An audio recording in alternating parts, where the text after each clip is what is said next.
And tonight, one Vermont town is taking the fight against opiates into its own hands.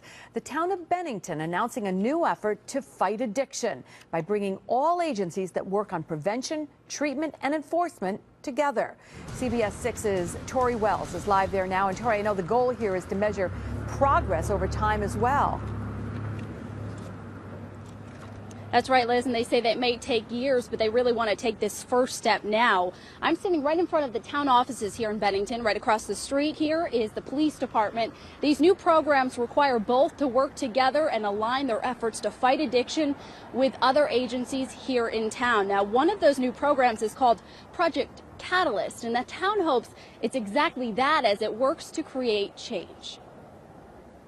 In recovery is a good way of life, not a bad way of life. It's a wonderful way of life. Doug Davison knows that firsthand. He's been in recovery for years now after battling addictions with alcohol and opiates.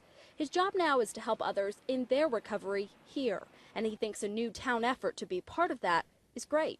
It's wonderful that everybody is collecting their thoughts and their ability to help. Just this week, the town of Bennington announced 2 new efforts to fight drug addiction and drug-related crime, specifically when it comes to opiates. The first is called EYES, or Every Yard, Every Street, an effort to engage the community in taking back neighborhoods. The other, Project Catalyst, combines enforcement, prevention, and treatment, and will start by identifying streets, neighborhoods, or buildings where drug activity is reoccurring.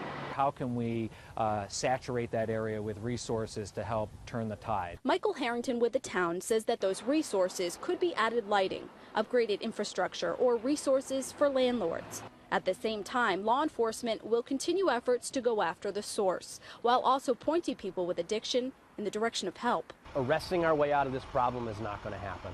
And when it comes to prevention and treatment, the town will turn to partners like the Turning Point Center here in Bennington. This is our plan. We're going to follow this plan, and we're going to see results.